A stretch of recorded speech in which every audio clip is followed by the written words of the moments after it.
Bismillahirrahmanirrahim. Assalamualaikum warahmatullahi wabarakatuh. Bismillah, walhamdulillah, wassalatu wassalamu ala rasulillahi amma ba'du. Terlebih dahulu marilah kita panjatkan puja beserta puji kita ke zat ilahi Rabbi. Alhamdulillah sampai sekarang kita masih bisa diberikan sehat walafiat oleh Allah Subhanahu wa taala.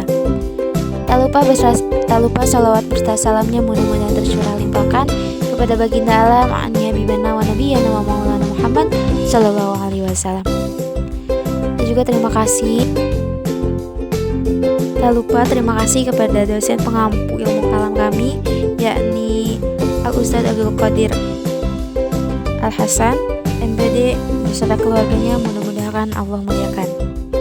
Insyaallah ta'ala saya di sini Hilma Manusadia dari Prodi Pendidikan Agama Islam semester 4 akan menjelaskan pengertian sedikit tentang iman, kufur, nifaq, dan juga syirik.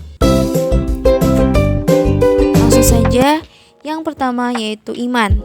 Pengertian iman berasal dari bahasa Arab yang berarti tasdik atau membenarkan. Iman adalah kepercayaan dalam hati, meyakini dan membenarkan semua yang dibawa Nabi Muhammad SAW, karena iman seseorang mengakui adanya hal-hal yang wajib dan hal-hal yang mustahil di Allah Subhanahu wa taala. Iman menjadikan seseorang mukmin berbahagia dan berhak untuk mendapatkan surga Tuhan kelak di hari akhir. Konsep iman terbagi menjadi 3 golongan. Yang pertama adalah iman adalah tasdik di dalam hati akan wujud Allah Subhanahu wa taala. 2. Iman adalah tasdik di dalam hati dan ikrar dengan lidah. Yang ketiga yaitu iman adalah tasdik di dalam hati, ikrar dengan lisan dan dibuktikan dengan perbuatan. Yang kedua yaitu kufur. Pengertian kufur. Kata kufur atau kafir mempunyai lebih dari satu arti. Kufur dalam banyak pengertian sering diantagoniskan atau sebagai keadaan yang berlawanan dengan iman. Adapun yang dimaksud kufur dalam pembahasan ini adalah keadaan tidak beriman kepada Allah Subhanahu wa taala. Maka orang yang kufur atau kafir adalah orang yang tidak percaya atau tidak beriman kepada Allah Subhanahu wa taala. Baik orang tersebut beriman selain Allah Subhanahu wa taala maupun tidak bertuhan seperti faham komunis.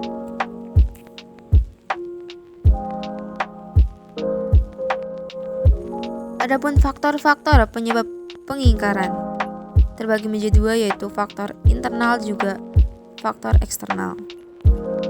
Untuk faktor-faktor penyebab pengingkaran internal yaitu yang pertama kepicikan dan kebodohan, kedua kesombongan dan keangkuhan, yang ketiga yaitu kepuasan dalam hidup, dan yang keempat yaitu kesuksesan dan kesenangan dunia. Adapun faktor eksternal yaitu faktor lingkungan, kemiskinan, politik dan juga budaya. Yang ketiga yaitu nifaq. Pengertian nifaq adalah suatu perbuatan yang lahir dan batinnya tidak sama. Secara lahiriah beragama Islam, namun jiwanya atau batinnya tidak beriman. Yang kedua yaitu pengertian munafik. Munafik adalah orang yang melakukan perbuatan nifaq, yaitu orang yang secara lahiriah mengaku beriman kepada Allah Subhanahu wa taala, mengaku beragama Islam, bahkan dalam beberapa hal kelihatannya seperti berbuat dan bertindak untuk kepentingan Islam, tetapi sebenarnya hatinya mempunyai maksud lain yang didasari oleh iman kepada Allah Subhanahu wa taala. Yang keempat yaitu syirik. Pengertian syirik terbagi menjadi 2, ada secara etimologi dan juga secara termologi. Secara etimologi, syirik berarti persekutuan yang terdiri dari 2 atau lebih disebut sekutu. Secara termologi, syirik berarti menjadikan bagi Allah bandingan atau sekutu. Sebagian ulama membagi makna syirik menjadi makna umum dan juga makna khusus. Bermakna umum jika menyekutukan Allah di dalam beribadah hamba kepadanya seperti uluhiyah. Ada juga menyekutukannya di dalam perbuatan disebut dengan rububiyah, dan menyekutukannya dalam nama dan juga sifatnya, yaitu al-asma wa sifat. Langsung saja kita masuk ke perbedaan iman, kufur, nifak, dan juga syirik. Iman ialah beriktikad dalam hati dan berikrar dengan lidah dan menjauhkan diri dari segala dosa. Nifak adalah penampakan keislaman dan kebaikan serta menyembunyikan kekafiran dan keburukan. Adapun syirik ialah menyamakan selain Allah Subhanahu wa taala dalam hal-hal yang seharusnya ditunjukkan khusus untuk Allah, seperti berdoa, meminta kepada Allah Subhanahu wa taala. Di samping memohon kepada Allah Subhanahu wa taala, masing-masing syirik, kufur, nifak masih terbagi menjadi dua, yaitu akbar dan juga asghar. Sedangkan kufur, nifak, dan syirik asghar tidaklah sampai mengeluarkan pelakunya dari Islam. Dan jika pelakunya mati dalam keadaan bertaubat, maka ia berada di bawah kehendak Allah Subhanahu wa taala. Jika Allah berkehendak untuk mengampuninya, maka Allah pun akan mengampuninya. Namun, jika tidak, Allah pun akan menyiksanya. Kesimpulan, iman adalah kepercayaan dalam hati, meyakini dan membenarkan adanya Tuhan dan membenarkan semua yang dibawa oleh Nabi Muhammad SAW, karena iman seseorang mengakui hal-hal yang wajib dan hal-hal yang mustahil bagi Allah Subhanahu wa taala. Iman menjadikan seseorang mukmin, berbahagia dan berhak mendapatkan syurga Tuhan di akhirat nanti. Kufur adalah keadaan tidak beriman kepada Allah Subhanahu wa taala.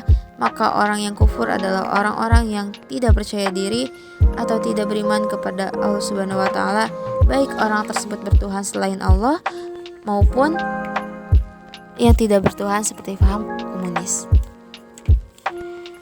Yang ketiga yaitu nifak. Nifak adalah suatu perbuatan yang lahir dan batinnya tidak sama. Secara lahir ia beragama Islam, namun jiwanya atau batinnya tidak beriman kepada Allah Subhanahu wa taala. Nifak, orang yang melakukan perbuatan nifak yaitu disebut dengan munafik. Yang terakhir yaitu syirik, yaitu menyekutukan Allah Subhanahu wa taala dalam masalah peribadahan disebut dengan uluhiyah, menyekutukannya di dalam perbuatan disebut dengan rububiyah, dan juga menyekutukan dengan namanya dan juga sifatnya disebut al-asma wal sifat.